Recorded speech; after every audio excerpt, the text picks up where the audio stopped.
Adulte. Mode d'emploi. Adulte. Difficile, hein. Adulte. J'en peux plus de ce mot. Si, adulte. Ça va le faire. De ouf. Adulte. Mode d'emploi. Oh yeah. Bonjour tout le monde. Bonjour à tous. C'est le Bienvenue. dernier épisode d'Adulte Mode d'emploi aujourd'hui. Comment ça va, Loulou?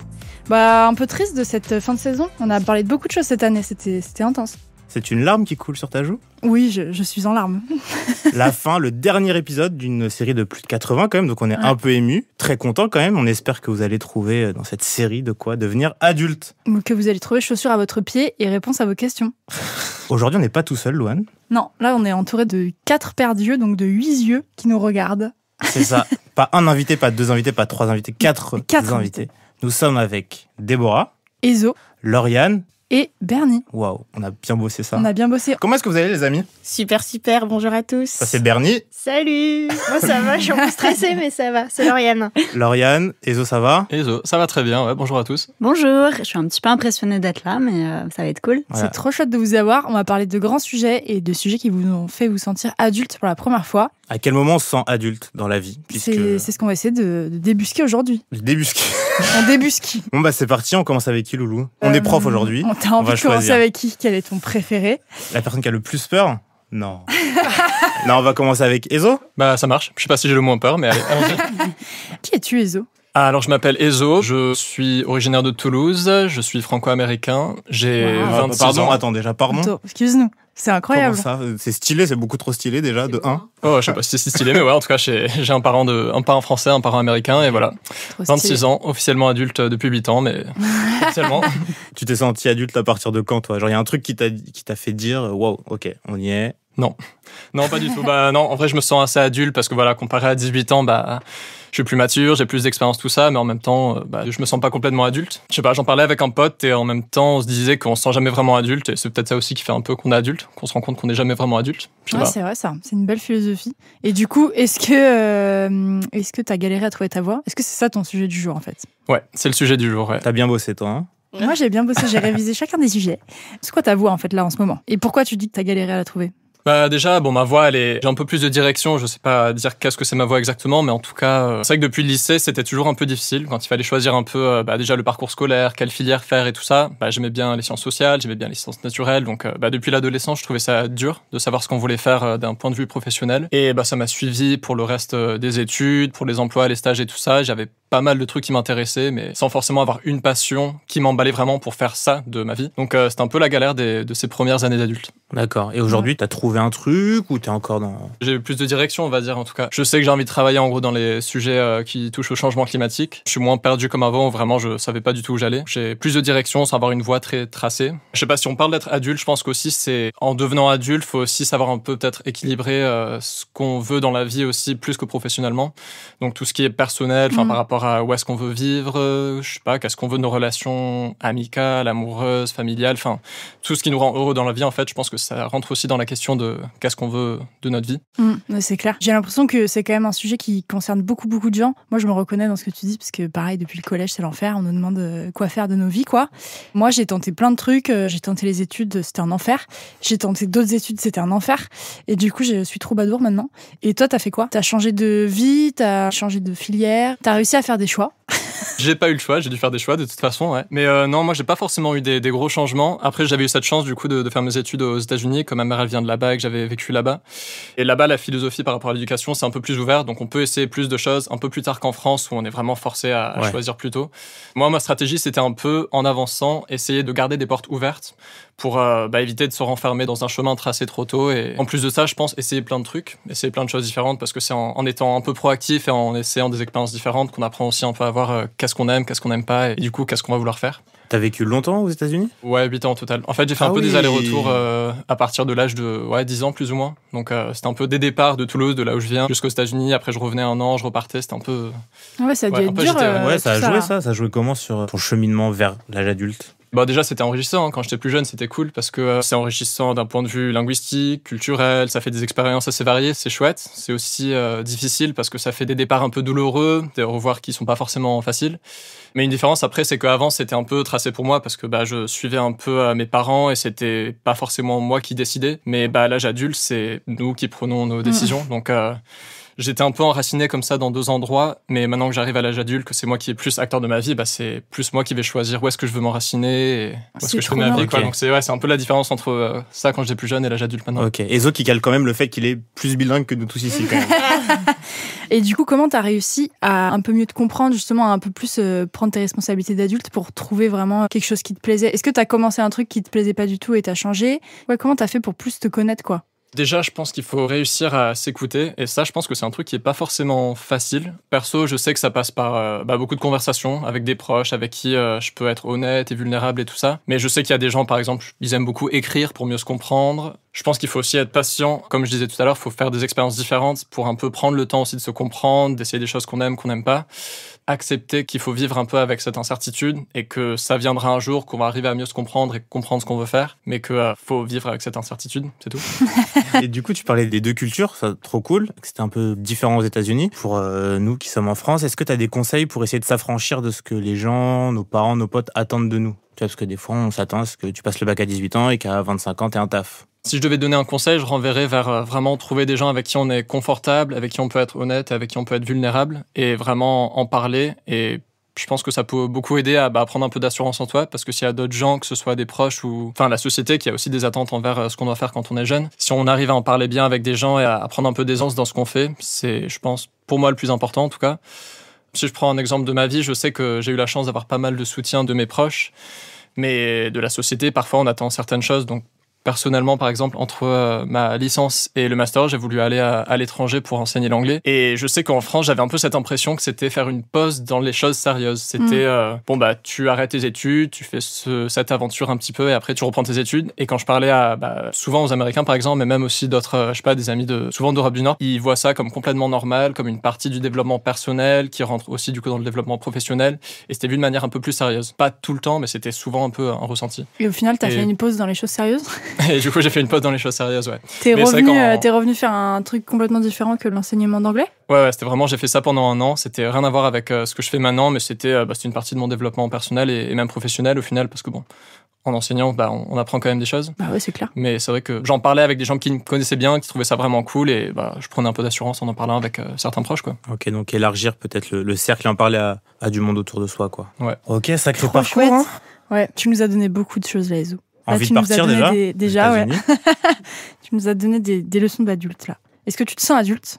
En vrai, ouais, j'ai quand même beaucoup plus d'expérience par rapport à 18 ans. Je me sens plus responsable, plus mature, mais je sais pas, faut aussi garder cet enfant intérieur qu'on a. C'est sûr que je l'ai. Et la vie est un peu, je sais pas si je le dois dire chiante. La vie est un peu ennuyeuse si on perd aussi cette enfance qu'on a. Donc voilà, je me sens à la fois adulte, pas adulte, mais bon. Alors on garde son enfant intérieur. On termine sur ça. Qu'est-ce que tu vas faire, Louane? Moi, je vais prendre le conseil. Merci beaucoup pour toute ton expérience. Attends, parce qu'on pose des questions, mais peut-être que d'autres personnes ont des questions à poser, Louane. Peut-être que d'autres ont des questions. Est-ce que vous avez des questions pour Ezo? Déborah, Lauriane, Bernie. Moi, ce que j'ai pas bien compris dans ta situation, c'est que tes parents étaient expatriés, en fait, ou Non, ils étaient pas expatriés. En fait, j'ai mon père qui est français, ma mère est américaine, et du coup, j'ai la famille un peu partagée entre les 2 pays. Ouais, donc en fait, t'as vraiment pas eu le choix sur allez, viens, mon fils, on y va. Ah non, en fait, on retourne là-bas. Ouais, c'est ça. En fait, ma mère, elle est allée vivre aux États-Unis, et mon père est resté en France, et du coup, ça faisait des allers-retours parce qu'ils étaient dans les pays différents, quoi. Je crois que Lauriane voulait une belle histoire d'amour entre un Français et... Mais non. La chose qui me touche chez Ezo, mais je pense que c'est universel à nous quatre, c'est surtout que, à 18 ans, c'est l'enfer, en fait. Je suis désolée, choisis ce que tu vas faire tout le reste de ta vie à 18 ans. Mais non, en fait, à 18 ans, j'ai juste envie de faire la fête avec mes copains. Ouais. Donc c'est impossible de savoir ce genre de choses. Ouais, 18 ans, c'est un âge vraiment difficile. Hein. Et en France, on nous force tellement tôt à faire ses choix, je trouve que c'est vraiment dommage. C'est ça, ça commence même avant 18 ans. Oui, dès 13 ans. Mais sortant de 3e, tu veux faire quoi comme filière? Mais je ne sais pas. Ouais, c'est horrible. Et puis 18 ans, c'est l'âge où on devient officiellement adulte. Ouais. Donc administrativement. Ouais. Oui, parce qu'en vrai, ça ne change pas énormément. Lauriane, tu as pris le bâton de la parole. Ah bon? Le bâton de la parole. Okay. Qui es-tu, Lauriane? Est-ce que tu peux nous raconter ta vie un peu? Alors moi, je m'appelle Lauriane, j'ai 29 ans. J'ai une formation d'ingénieur, parce que j'ai écouté mes parents, tout ça. On en parlera après. Grand sujet.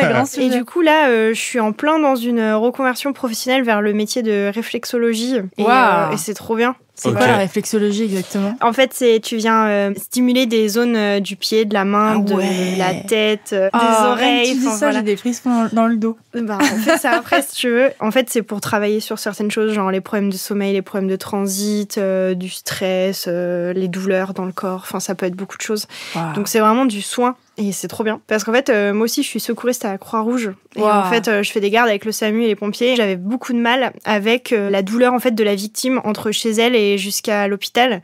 Et des fois, en fait, comme en tant que secouriste, on peut pas sédater la personne ou lui donner des médicaments, tiens, un Doliprane, non, ça on peut pas faire. Et donc du coup, je me suis dit, mais qu'est-ce que je peux faire pour qu'il se sente mieux, quoi. Mis à part parce que juste paniquer dans le brancard. Et j'ai découvert ça. Moi, je suis déjà un peu sensibilisée à tout ce qui est médecine douce depuis que je suis petite, donc du coup, voilà, c'est arrivé assez facilement.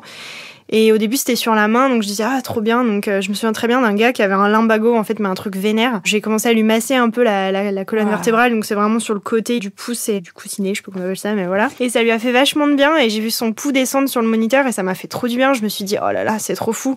Et voilà, et je me suis dit, vas-y, je suis faite pour ça, quoi. C'est incroyable. Et franchement, ça se passe super bien. Mais justement, l'histoire de pourquoi je suis là aujourd'hui, c'est que ça a pas été facile. Parle-nous de tes parents, Lauriane. Ouais, je crois voilà. que c'est le sujet du jour. Non, mais je crois que Loane du coup, t'es sortie du lycée, t'as fait des études d'ingénieur? Alors non, pas du tout. Ok. En fait, en sortant de terminale, moi j'ai fait une mise à niveau en art appliqué. Donc toi-même tu sais. Toi-même tu sais, on dessine des éponges et des chaussettes. Exactement. Super. Voilà. Allez. Et moi je me suis dit ouais non, mais à la base je voulais bosser dans la pub, genre directrice artistique et tout, mais rien du tout. Et au final j'ai fait du design de produits pour me rendre compte que ce qui m'intéressait c'était les matériaux. Et je suis allée en école d'ingé. Sauf que là, je me suis pris des grosses torgnoles parce que voilà les lacunes, quoi, les maths, tout ça, tout ce qu'on aime. Ah oui, bah oui, la physique, enfin voilà. Et depuis que j'ai eu mon diplôme, j'ai pas réussi à trouver ce qui m'intéressait vraiment. J'ai pas réussi à trouver un boulot où je me sentais bien. Et je me suis pris pas mal de grosses claques, donc du harcèlement moral, du harcèlement sexuel, enfin des trucs vraiment sympas qui sont suivis par des dépressions et tout. Désolée, c'est la séquence émotion, mais qui sont suivis par des dépressions avec des médicaments. Et du coup, à un moment, je me suis dit, là, mon poste a été supprimé en mars, et là, je me suis dit, bon, qu'est-ce qu'on fait ? Est-ce qu'on essaye d'être heureux ou est-ce qu'on continue à mourir en entreprise ? Ouh. Grand choix. Voilà. J'hésite. Hein. Je sais que Quel choisir. dilemme. Ouais, Voilà.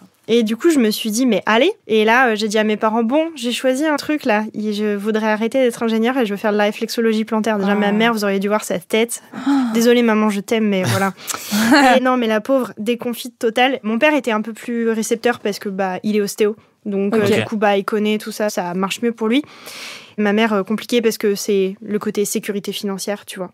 Ce que je peux comprendre tout à fait, mais moi, l'argent, c'est pas un truc qui m'anime forcément. Je sais qu'on en a besoin, mais je pense qu'on peut vivre avec moins, tu vois, et être tout autant heureux. Donc, Et voilà, t'as un esprit libre, en fait. C'est ça. Parce qu'en fait, tes parents, ils t'ont éduqué avec une idée bien précise de ce qu'ils voulaient que tu fasses, et c'était comme ça et pas autrement. Ma mère m'a toujours dit, Lauriane, il faut que tu sois indépendante financièrement, surtout de ton mec. Quoi, tu vois. Mais tu l'es, non ? Mais ouais, grave, je l'ai. Depuis longtemps, non ? Bah oui, je suis indépendante financièrement et de mon mec et de mes parents, etc. Mais c'est juste, elle s'est dit, oh là là, elle va plus avoir de revenus, donc elle va être dépendante de son copain ou dépendante de nous, enfin voilà. Mais tu avais un revenu quand même. Ah oui. Tu t'as dit que t'étais au SAMU et tout. Non, en fait, c'était en parallèle, c'est du bénévolat à la Croix-Rouge. D'accord, ok. Et du coup, non, mais j'ai toujours fait ça en plus. J'avais mon salaire d'ingénieur et puis je faisais ça en plus sur mon temps libre. Ok. Enfin, et du coup, et du coup, avec la réflexologie, t'as lancé ta boîte et t'es partie de zéro. Non, je suis partie de zéro, mais je suis encore en études. J'ai pas terminé, du coup, j'ai repris mes études. Et là, je m'entraîne un peu gratuitement sur les gens, d'ailleurs, si ça vous intéresse. Oh, oui, je lance évidemment. une petite pub comme ça. Et voilà, mais non, je pense que je pourrais me lancer vraiment une fois que j'aurai mon certificat en fin d'année. Ok, donc t'as annoncé quand à tes parents que tu partais pour faire ça ? Il y a combien de mois Je les ai en fin mars. Début avril. Ouais, c'est tout récent. Ouais, c'est tout récent. Oh là là, t'es encore dedans, là. Ouais. Est-ce que ta maman est encore un petit peu tendue à l'idée ou depuis ça a évolué ? Elle est contente ? Ça va un peu mieux. Elle est plus contente et elle apprécie les massages parce que j'ai au début. Tiens donc. Il faut donner quelque chose, quoi. Non, mais le premier, en fait, c'était compliqué. Je me souviens, elle était pas du tout détendue et tout. Et le deuxième, ça allait mieux. Mais j'avoue, au début, on en parlait genre 5 minutes au téléphone et moi, j'étais là genre. En fait, ça me brisait le cœur. Je me disais, mais merde, en fait, je suis heureuse. Pourquoi ça t'intéresse pas, quoi ? Bon, bref. Et c'est intense. Ah ouais, non, c'était dur. Et du coup, comment t'as réussi à quand même prendre ta décision, sachant qu'il y avait quand même des gens proches de toi qui étaient contre ? Parce qu'en fait, je me suis dit, mais c'est hors de question que je retourne en entreprise, je me voyais pas refaire une période d'essai parce que la période d'essai chez les ingénieurs, cadre, c'est 4 mois, mais c'est renouvelable 4 mois, donc ils s'en privent pas pour être totalement honnête. Donc pendant 8 mois, t'es sur un siège éjectable. Oh là là. Je vous raconte pas l'horreur. Non, franchement, moralement, j'étais fatiguée. Je suis toujours fatiguée, mais j'en avais marre et je m'étais dit, mais ça suffit là. En fait, normalement, la vingtaine, tu kiffes. Bah, la vingtaine, moi, j'ai pas kiffé. Donc, je m'étais dit, vas-y, stop, ça suffit, quoi. Et puis moi, j'ai entendu mes parents, enfin, surtout ma mère, se plaindre, désolée, maman. Elle prend cher. Hein, non, mais... c'est pas sa journée. J'ai entendu ma mère toujours se plaindre de son boulot en disant j'aime pas, j'en ai marre, même pleurer à la fin des vacances. Et moi, je me suis dit, mais jamais de la vie, j'ai envie de vivre ça, en fait. Et moi, j'avais toujours ce fantasme de me dire, je me lève le matin, je kiffe mon taf. Bah là, là, c'est le cas. Là, je me lève le matin et je suis contente d'aller m'occuper de madame Intel ou etc. Même s'il est tôt, mais je m'en fous. En fait, c'est trop bien parce que ma rémunération, c'est de voir les gens bien, en fait. Quand ils ouvrent les yeux à la fin du massage, ils se disent oh, c'était trop bien. Enfin, je sais pas comment expliquer, mais moi, du coup, je me dis ah yes. Ouais. Et en plus, j'ai que des bons retours, quoi. Donc, ouais. Donc toi, pour le coup, t'as trouvé ta voie. Alors. Ouais, franchement, on est sur une évolution des sujets. Ouais. Je pense que j'ai vraiment trouvé ma voie et pour rien au monde, je retournerai en entreprise, quoi. Vraiment. Maintenant, quand les recruteurs m'appellent au téléphone, j'arrive à dire non mais désolé en fait ça m'intéresse pas vraiment je les envoie bouler quoi limite c'est génial c'est trop bien ouais non ça a pas été facile mais je suis assez contente bon ça fait chier d'avoir attendu 10 ans pour s'en rendre compte mais c'est comme ça. Et même après 10 ans le fait de faire un truc sans trop prendre en compte la vie de tes parents ça fait quoi du coup? Bah, sur le coup, ça fait bizarre parce que tu te dis oh là là et tout, parce qu'on n'a pas toujours eu une relation un peu facile, mais du coup, ça allait mieux. Bon, dommage, il a fallu que je tombe malade pour que ça aille mieux, mais bon, bref. Du coup, c'était difficile de se dire bon, il va y avoir un petit peu du fight, mais ça commence à aller mieux et je me suis dit non, vas-y, tu tiens bon. Et voilà. Puis le fait de plus habiter avec eux aussi, ça aide parce que forcément, quand t'es en terminale et que tu leur dis je vais faire ça et qu'ils veulent pas, que c'est la guerre à la maison, c'est plus difficile. Alors que là, voilà quoi. Donc maintenant, la belle vie, ça va. Ouais. Et tu te sens adulte ou pas? Oui, alors justement, donc être adulte pour moi, c'est s'affranchir de la vie de ses parents. C'est ce que j'avais dit. Et pour moi, là, ça y est, je me sens adulte. Et même dans ma tête, ça commence à... Il y a un mindset qui change et tout, et voilà. Putain, c'est trop bien. En vrai, moi, je m'en reconnais trop dans ce que tu dis là. C'est vrai. Ouais, mes parents, moi, c'était pareil. Ils sortaient du taf. Ils disaient même pas leur taf. Et depuis la primaire, j'étais en mode non, ça ne va pas se passer. Ça ne va vraiment pas arriver. Et regarde-nous, maintenant, on est des grands troubadours. Voilà. Bah, elle est trop bien, votre vie. Moi, j'adore. Non, mais vraiment, je suis arrivée dans ce studio, je dis, je pue, je vais me laver les dents, quand même. Et alors, c'est une grande salle. Putain, c'est génial, vous nous donnez beaucoup de choses, là. Ouais, là vous nous trop donnez bien. Des petits conseils, on le prend comme du petit lait. Ouais, ça remonte le moral, je suis tout sourire. Je suis tout content, c'est des happy end. Merci beaucoup, Lauriane. Je propose qu'on applaudisse tous Lauriane. Ça faisait longtemps que je voulais partager tout ça et montrer que c'est pas facile, la vingtaine. Enfin, je dis pas pour tout le monde, mais montrer que c'est pas facile de savoir ce qu'on veut faire dans la vie. Vraiment. C'est trop bien. Et attends, j'ai une dernière question, un peu concrète. Quand t'es dans un conflit avec tes parents et que ta mère elle te dit mais non, tu vas pas faire ça. Qu'est-ce que tu dis? Comment concrètement tu réagis et tu dis bah en fait si. Est-ce que tu pars? Est-ce que tu te fights avec eux? En fait, qu'est-ce que je fais quand je suis en conflit avec mes parents? Il y a deux possibilités. Soit je dis rien et je me dis, bon, c'est pas grave, ça laisse passer. Et puis du coup, je prends sur moi, mais ça me coûte beaucoup. Bah ouais. Soit j'essaye de pas lui rentrer dedans, mais j'essaye de lui dire, mais en fait, j'ai envie, tu veux pas que ta fille soit heureuse, en fait? Enfin, voilà, c'est... Le chantage affectif, c'est la solution à tout. Les grandes phrases. Tu veux que ce soit la fin de la famille? Bah très bien. Mais non. Ok. Et du coup, quand t'as pris ta décision, t'étais plus dans la confrontation en disant bah je vais le faire en fait. Plutôt que de rester en silence. Ouais, c'était plutôt dans la confrontation et voilà. Puis ils savent que j'en ai bavé et mon père est assez encourageant là-dessus. Je savais qu'il allait arrondir les angles quoi. Donc puis je sais que ma mère ça allait passer aussi. Elle est plutôt du genre à faire la gueule. Puis ça passe après. Donc je me suis dit avec le temps, si elle voit que ça marche bien, en fait, elle va peut-être se détendre et se dire en fait, elle a fait le bon choix, elle est heureuse, etc. Parce que quand je lui en parle, j'ai toujours le sourire, donc forcément, j'ai misé là-dessus. Voilà. Trop bien. Tu dis que tu en baves aujourd'hui. Est-ce que c'est en lien à ta vie professionnelle et que c'est difficile d'arriver à ton projet ou sur la vie perso? Les deux, parce que c'est très psychologie, hein, mais en fait... le harcèlement moral, le harcèlement sexuel qui ont créé des dépressions derrière, c'est forcément des traumatismes en fait dans ma vie tous les jours et donc j'ai forcément des petites barrières, je suis très méfiante et je travaille là-dessus depuis des années mais ouais, j'en bave professionnellement quand j'arrive dans une entreprise, c'est horrible. C'est vraiment, je suis là genre, mon cerveau il est en alerte totale, il se dit oh là là, qui va essayer de m'entourlouper, tu vois, non mais vraiment on en est là. Et dans ma vie perso, je me dis toujours, est-ce que la personne, je peux lui faire confiance? Est-ce qu'elle va pas essayer de me la mettre à l'envers aussi? Est-ce que elle est sincère quand elle me parle? Enfin, tu vois, c'est beaucoup de méfiance, c'est compliqué. Beaucoup de choses à reconstruire, mais ça va aller. C'est gentil. Courage. Évidemment que ça va aller. Bon courage, Lauriane. Attends, j'ai encore une question. Quand tu as décidé d'arrêter ta carrière d'ingénieur, comment tu as géré la peur de recommencer à zéro et peut-être de devoir demander de la thune à tes parents ou des trucs comme ça? Cette peur de plus avoir de sécurité, justement. En fait, pour info, j'ai eu une petite donation de ma grand-mère et puis je m'étais dit, ok, j'ai vraiment envie de montrer que c'est mon choix. Donc en fait, je vais l'autofinancer. Trop stylé. Voilà. Je suis pas sur des grosses formations qui coûtent super cher. On est sur autour de 2 000 €. Donc ça va, je le paye en plusieurs fois. Mes parents m'ont toujours dit, oui, on va t'aider financièrement s'il y a besoin, etc. Donc je sais qu'ils me laisseront pas dans la merde. Mais en fait, je pense que le conseil à donner, c'est vraiment de montrer que ça t'anime, quoi. Tu vois. Et t'as l'air heureuse dans ce que tu fais, ça se voit. Et on est là tous aujourd'hui grâce à toi. Donc du coup, je pense que tu peux expliquer ça à tes parents, quoi. Donc, ouais, de ouf. Voilà. Moi, t'inquiète, on s'explique déjà. Mais d'accord, ok. Trop stylé. Voilà. Merci beaucoup, Lauriane, pour toutes ces belles leçons, ces belles paroles. Est-ce que quelqu'un a une autre question à poser? Ouais, moi j'ai une petite question.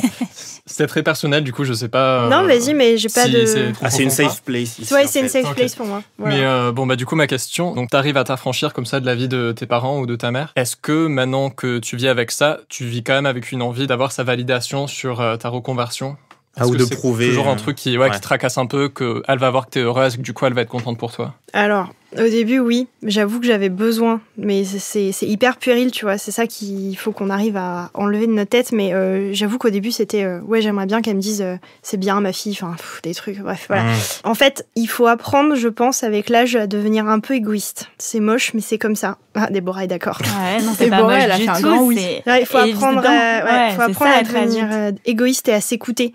Parce qu'en fait, la vie, elle est courte, surtout cette partie jeune, entre guillemets. Moi, je me suis dit, non, mais en fait, je m'en fous, je veux être bien. Je sais pas si ça répond à ta question, mais ouais. Donc, apprends à être égoïste. Non, mais je suis d'accord aussi. C'est trop stylé. Donc, Déborah est déjà sur l'égoïsme, a priori. Est-ce qu'on n'enchaînerait pas directement avec Déborah? Allez, on enchaîne avec Déborah. Qui es-tu, Déborah? Alors, j'ai 26 ans, je vais faire 27 ans dans 3 jours. Wow, bon anniversaire, un petit cancer. Bon anniversaire. Cancer girl.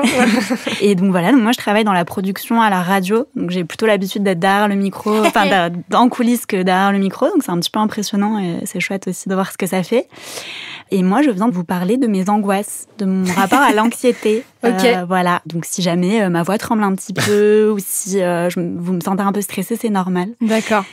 Ça a commencé comment? Enfin, pourquoi? À quoi c'est lié ce stress, ces angoisses? Voilà. Alors, je pense que ça a commencé doucement. Ça allait un peu crescendo. Et je dirais que la première fois que j'ai vraiment expérimenté de l'anxiété, c'était au collège. Justement, on en parlait à la période où on commence à nous mettre un peu la pression sur l'avenir. Et j'avais l'impression que... Moi, c'était vachement lié à la performance. J'avais l'impression que le moindre contrôle, le moindre exposé que j'allais rater, j'allais rater ma vie. Je le résumais comme ça. Et donc, je me mettais beaucoup de pression sur apprendre les déclinaisons de latin. Je sais pas si vous êtes passé par là. J'ai fait 3 ans de latin, c'était un cauchemar. Ouais, c'était un cauchemar. Et du coup, forcément, plus j'angoissais, moins je réussissais. Parce que l'angoisse, c'est une très mauvaise conseillère. Donc voilà, donc ça a commencé un peu crescendo. Au bac, je pense que c'était un peu l'apogée de ça. C'était très compliqué. Et puis, j'ai commencé à vraiment faire des crises d'angoisse quand je suis venue m'installer à Paris toute seule. Parce que là, j'avais donc en plus à construire ma vie, à gérer un appartement, à gérer un budget, à gérer un emploi du temps, des petits boulots à côté, et des études, et être sûre de ses choix. Et c'était beaucoup d'un coup. Donc j'ai commencé à vraiment avoir des crises d'angoisse. D'accord. Est-ce qu'avec le temps, comme tu as eu ton brevet, ton bac, j'imagine, tu as réussi à mention. Oui, je te rattrapage, pas la peine de... Voilà. Est-ce que tu te dis quand même, avec le recul, j'ai réussi à franchir des étapes, je suis forte, quoi? Ouais, complètement. Mais en fait, c'est ça le problème avec l'angoisse, c'est que ça repose pas sur quelque chose de concret, ça repose pas sur quelque chose auquel on peut vraiment s'accrocher. Et j'avais beau réussir globalement plutôt bien, alors j'ai jamais été brillante non plus, mais j'ai jamais eu de difficulté à l'école. Mais t'as raté ta mention au bac quand même. Assez bien, donc elle est pas incroyable non plus. Et avant que t'arrives à faire ce truc de dézoomer, de dire bon, j'ai réussi ça, comment tu faisais pour gérer ça au collège, enfin depuis le collège du coup, pour essayer d'avancer, quoi? Alors au début, je gérais pas du tout, et je pense que c'est une grosse erreur que j'ai faite, c'est que j'ai essayé de trouver des raisons extérieures. Et ça, je pense que c'est une erreur assez commune, mais voilà. Donc, je me suis beaucoup disputée avec mes parents, parce que j'avais l'impression que c'était de leur faute. qui m'avait pas assez donné les outils pour apprendre à gérer ça. Donc j'essayais d'externaliser un peu le problème en fait, alors qu'en fait le problème c'était surtout moi et c'était un travail que je devais faire avec moi-même. Quand j'ai compris qu'en fait ça servait à rien de me mettre en conflit avec les autres parce que ça créait un problème sur un problème, j'étais angoissée plus j'étais en conflit avec des gens qui avaient envie de m'aider en plus, donc c'était ridicule. C'est là où j'ai commencé à me dire bon ok, on va peut-être aller creuser un petit peu et voir ce qui se passe quoi. Et pourquoi je me mets dans des états pareils pour des choses aussi débiles qu'un exposé ou qu'une licence, quoi. Et du coup, t'as fait comment? T'es allé voir un psy ou une psy? Alors, moi, j'ai eu une mauvaise expérience. Bon, je pense que c'est anecdotique et j'ose espérer qu'il y a plein de professionnels de santé qui sont hyper performants. Non, mais ça arrive, on l'a dit en plus dans les épisodes, c'est qu'il faut le temps de trouver un ou une bonne psy, quoi. C'est ça. Et moi, du coup, j'étais étudiante, j'avais pas beaucoup de moyens. Ça joue aussi beaucoup. Et donc, je suis allée voir le psy le moins cher de la fac. Ah ouais. Et alors je pense que Bernie a une expérience avec le psy de la fac. Non mais ça sent mauvais.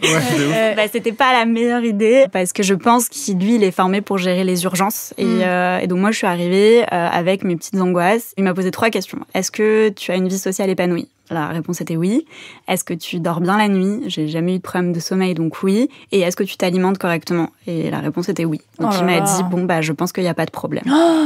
Oh, le cul! Et donc, c'était terrible parce que ça rajoutait de la culpabilité à... Enfin, j'avais mon angoisse à gérer, plus la sensation d'être une impostrice. Donc non, la case psy, je l'ai fait plus tard, quand j'ai eu un pouvoir d'achat. J'ai pu me payer des séances de psy.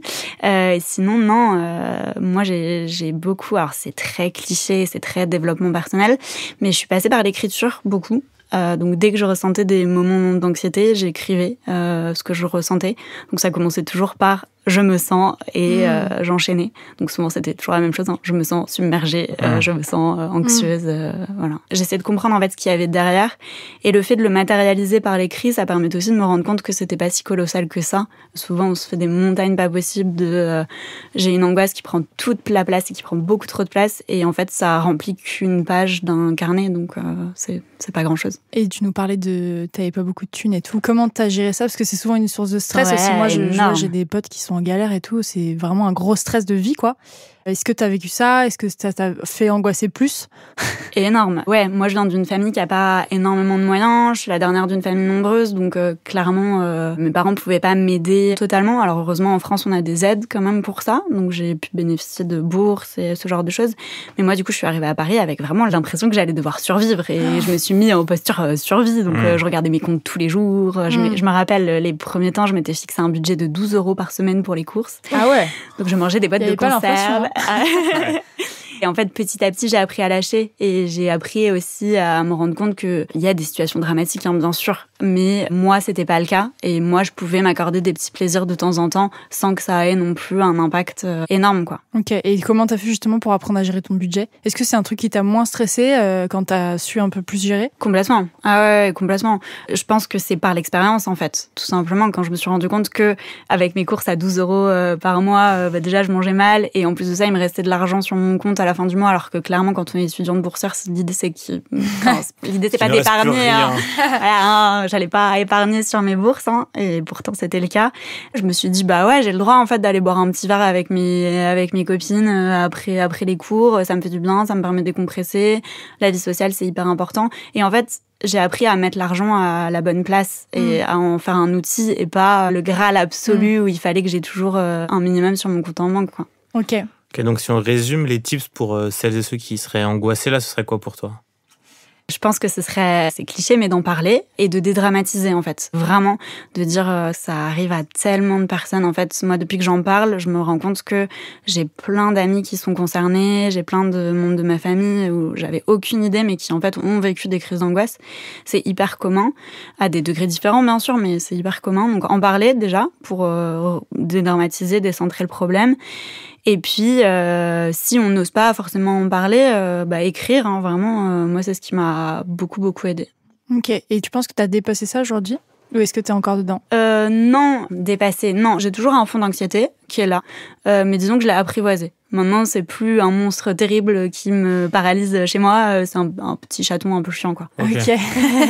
Et est-ce que, du coup, t'as dit que t'étais passée par la casse-thérapie à un moment donné? Ouais. Est-ce que c'est un truc qui t'a vraiment aidé? Est-ce que tu le recommandes? C'en est quoi, ce truc-là?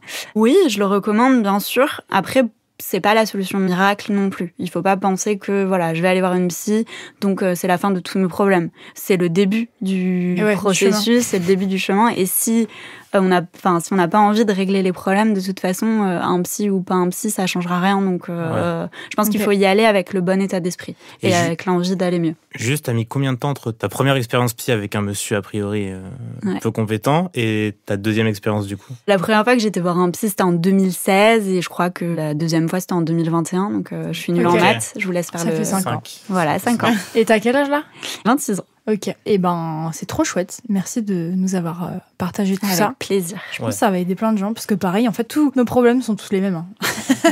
On partage tous un peu les mêmes trucs à différentes échelles, je pense. Mais on va chez Léo la psy quand on l'a décidé, quand on sent qu'on a envie de faire le travail et on prend le temps de trouver, on l'a dit plein de fois, mais de trouver vraiment un bon professionnel. Ouais. Et pas hésiter aussi à dire stop quand on sent que le professionnel nous respecte pas. Et c'est pas facile, mais il faut arriver à poser ses propres limites. Et encore une question concrète, je sais pas si ça t'arrive encore, mais si t'as des crises d'angoisse qui montent encore aujourd'hui, est-ce que t'as des tips, genre vraiment dans les 10 secondes pour t'aider? Ouais, je ferme les yeux et je respire. Alors, je respire en permanence, hein, mais ouais. Et je prends des grosses respirations en gonflant bien le ventre, enfin c'est classique. Et puis sinon, aujourd'hui, il y a plein de ressources sur YouTube, des vidéos de méditation, ce genre de choses qui peuvent vraiment aider.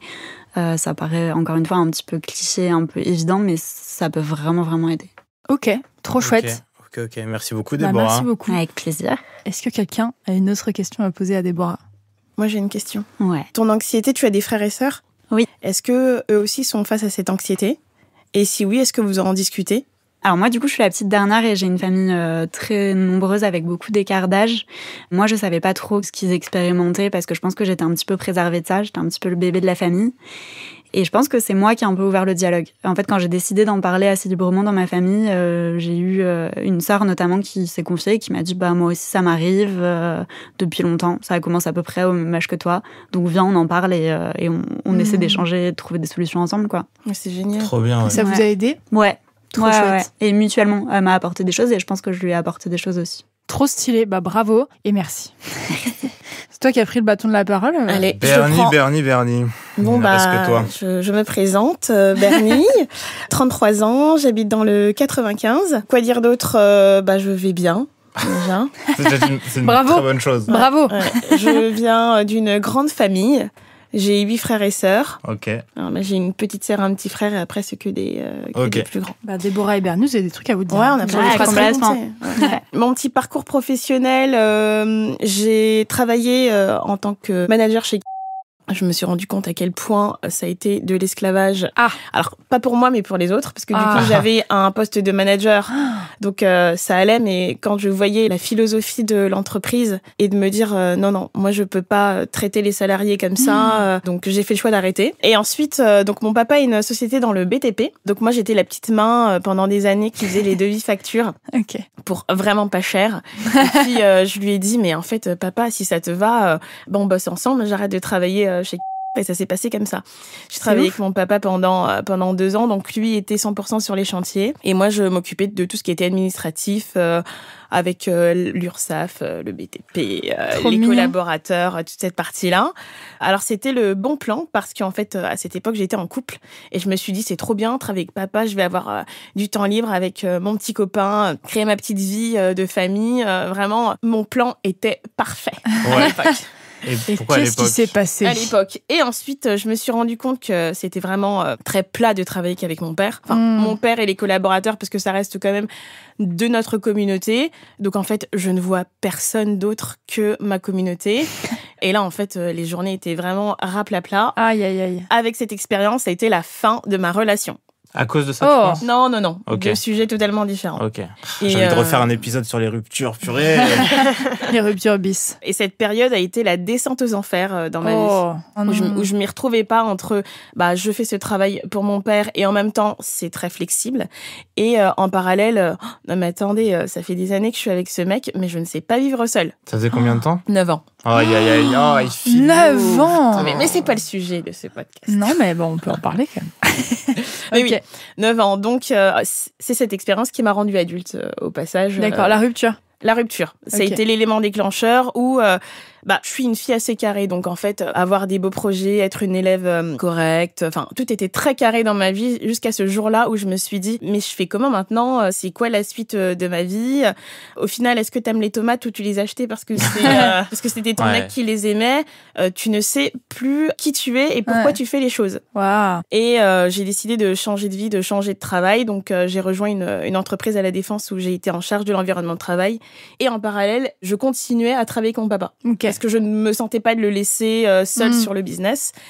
Et puis en fait, c'était remonte la pente de cette histoire d'amour. Et tout comme toi, Déborah, c'était non mais comment je vais faire? Parce qu'en fait, j'en ai marre d'en parler aux gens. Et c'était en fait, tu prends une page et tu écris ta note du jour et tu expliques ton état d'esprit. Si t'écris rien, c'est que c'est très grave, c'est que ça va très mal. Et plus t'écris, mieux ça va. Donc ça a été les premières étapes du fait que je remonte la pente. Et après, j'en avais besoin de plus parce que je me suis rendu compte que je ne savais plus pourquoi je faisais les choses. Je ne savais pas pourquoi je les faisais. Parce qu'en fait, la société attend de moi que je sois comme ça. Mais au final, je me rends compte que en étant célibataire, j'ai l'impression de redoubler d'une classe ou du moins je recule par rapport aux autres. Et pourtant, je suis pas du style à me comparer. Mais à ce moment-là, on remet tout en doute parce que on est sur le bon chemin quand on est en couple, on a un travail, on investit, tout est nickel. Et puis après, tu te rends compte qu'il y a quelque chose qui ne va pas. Donc ça, c'était l'élément déclencheur. Et puis je me suis dit, en fait, vu que tu sais pas ce que t'aimes, tu vas essayer plein de trucs. Donc tu vas essayer de peindre. Non, ça te plaît pas du tout. Tu vas écouter du rock. Non, c'est nul aussi. Et puis tu vas faire du heels. Donc c'est de la danse à talons. Vulgairement, on va dire que c'est travailler sa sensualité, porter des talons, le show à la Beyoncé. Et là, je me suis dit, mais waouh. Mais c'est canon. Les femmes sont magnifiques de manière générale et avec des profils et des physiques totalement différents. Et ça m'a fait beaucoup grandir. Ça a été un autre élément, la lecture, le développement perso. Et tout ça, ça fait de moi de me dire, en fait, sois toi-même, tente, de toute façon, t'es foutu. Donc, vas-y, sois toi-même, dis ce que t'as à dire et fais ce que t'as à faire. J'ai la chance d'avoir autour de moi des personnes qui me font confiance. Et je me suis jamais sentie jugée. Donc, le fait de me lancer sur des projets, j'avais toujours des « allez go, vas-y, je te sens capable de le faire. De toute façon, tu sais bien mener à bien tes projets, alors vas-y ». Et c'est ce qui m'a donné beaucoup d'élan pour avancer. En étant dans le secteur des assurances à La Défense, j'étais devant mon ordinateur il y a à peu près 1 an. Et puis, je me suis dit « mais putain, mais qu'est-ce que je fous ?» Enfin, ça fait 7 heures que je suis devant mon ordi à taper des mails, mais c'est pas la vie que je veux. Et t'as rechangé il y a 1 an? Et donc, j'ai quitté mon travail. Voilà, tu nous mets dans des suspens. Il y a des plot twists dans ta vie. Ouais, je mélange un peu tout, là, sûrement, mais... Non, c'est trop stylé. Donc, j'ai quitté mon travail en me disant... Alors, quoi qu'il arrive, il y a toujours le papa qui est derrière. Hein. Donc, la société de papa est toujours dans le coin.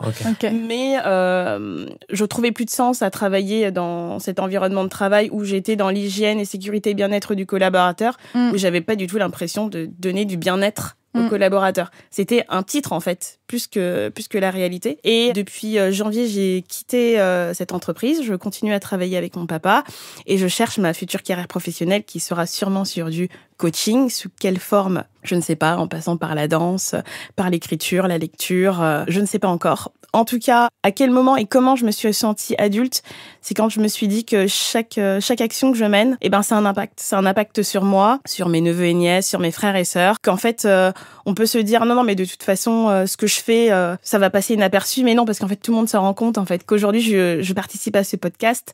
Je sais qu'autour de moi, ça va être en fait, on peut parce que il y a pas besoin d'avoir de compétences spécifiques, mais juste une envie et des choses à vouloir revendiquer ou à dire. Go, on y va. Ça les a impactés comment? Ils t'en parlent? Ouais. En fait, avant cette rupture, j'étais très froide et stricte. Parce qu'en fait, plus ou moins, tout allait bien dans ma vie. J'avais rien à prouver, nickel. Et là, j'étais tellement mal de cette rupture que les barrières sont tombées. Et j'étais obligée de dire, non, en fait, je vais mal. C'est trop dur, c'est difficile. Je peux pas sortir de mon lit. Chose qui n'existe pas. Pour moi, la dépression, c'est pour les autres.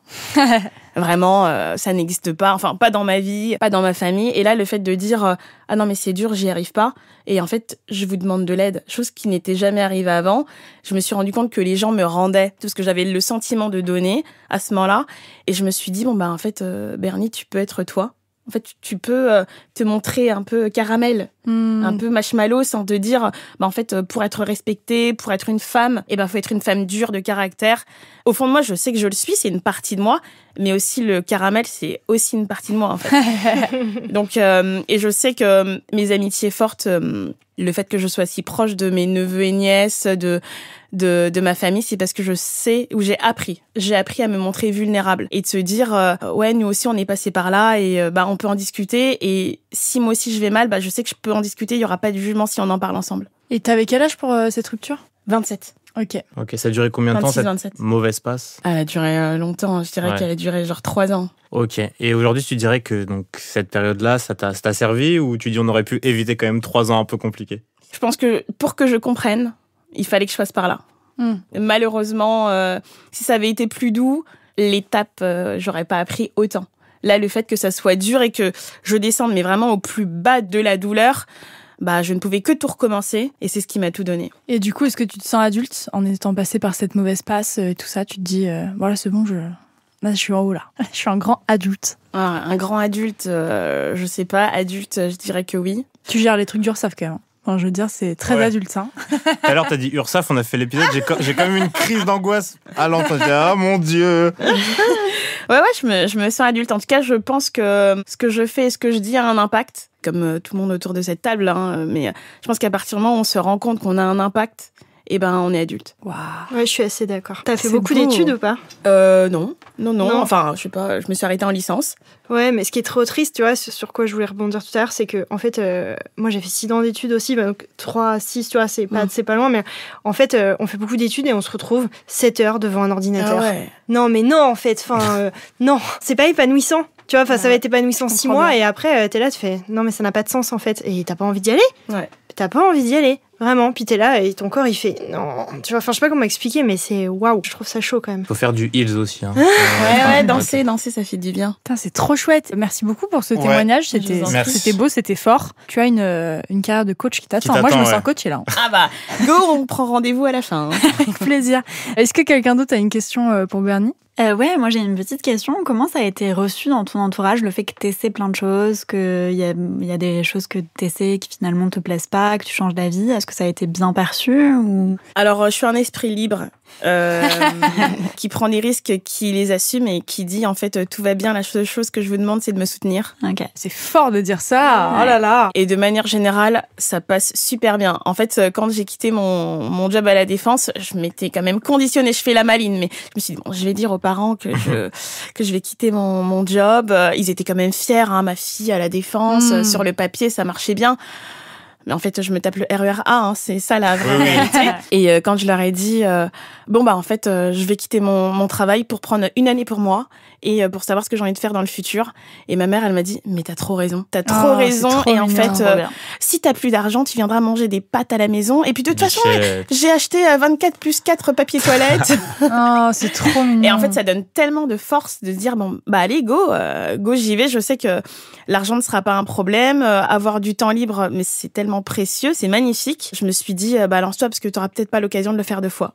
Et c'est maintenant, en fait. C'est génial. Trop bien, bravo. Merci. Je suis presque ému, dis donc. T'es inspiré, Valentin ? Ouais, écoutez, merci beaucoup tous les 4. Ouais, franchement, j'ai envie de dire waouh. Ouais, on a eu plein de parcours d'adultes là, ça fait plaisir. On vous sent grand, on vous sent fort. Ouais, on peut vous lâcher dans la nature. On espère que vous, toutes et tous qui nous avez écoutés toute la saison, on espère qu'il y a au moins un épisode qui vous a servi d'outil pour essayer de devenir un peu plus adulte. Toi, c'est celui de l'URSSAF, non ? T'as fait tes déclats depuis ou pas ? J'ai reçu une autre lettre il n'y a pas longtemps. Mais tu fais aucun effort. Ce n'est pas le sujet. Ouais, c'était une saison intense. On a répondu à vraiment énormément de questions. On a rencontré plein d'experts différents. C'était vraiment trop chouette. Moi, j'ai appris plein de trucs. Ouais. Maintenant, je suis un peu le référent adulte de mes amis. Je suis là genre, attends, la semaine dernière, avec ma coloc, on avait besoin qu'elle ait un justificatif de domicile. Je lui dis, pas de souci, Charlotte. Prends ton assurance habitation. Elle me dit, quoi ? Une assurance habitation. J'ai dit, Charlotte, tu n'as pas assuré la maison. Hein. Ça fait 1 an qu'on habite ensemble, tu n'es pas assurée. Hein. J'ai pété un câblos. On a appelé l'assurance, on a fait son truc et tout. Elle n'avait aucune idée de ce que c'était. Donc du coup, je l'ai formée sur les assurances. C'était génial. Je me suis sentie tout grand. Voilà mon anecdote de fin de, c'est super. fin de podcast.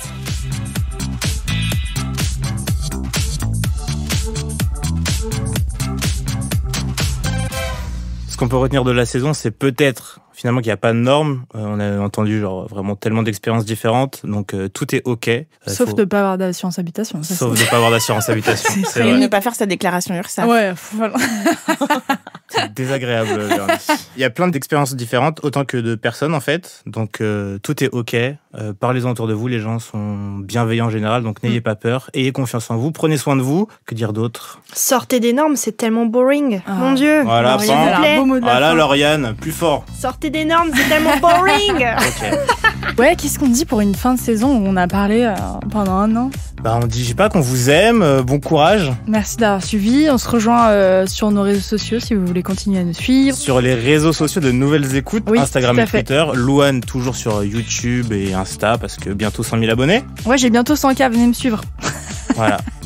Est-ce qu'on peut vous retrouver quelque part, vous 4? Est-ce que vous Vous voulez aimez la qu'on célébrité vous ou suive pas du tout? Non, non. Si, J'ai moi, failli utiliser un faux prénom, donc moi ça va aller, merci. Moi, j'ai mon compte Réflexologie, si vous voulez. Du coup, c'est lf.réflexologie, tout simplement sur Instagram. Ok. Trop bien, bravo pour le compte pro. Et bravo à tous pour kiffer votre vie. Nous, on vous fait des gros bisous. Ouais, salut Valentin. Au revoir, Louane. Adulte Mode d'Emploi est un podcast de Nouvelles Écoutes. Écrit et animé par nous Louane. et moi, Valentin Winato, La chargée de production, c'est Mathilde Jonin. avec l'aide en coulisses précieuse de Neila Hakmi, Le générique par Aurore Mailleux. directrice des productions Marion Gourdon. Enregistrement, montage et mixage par Constant Justin au studio Caleçon.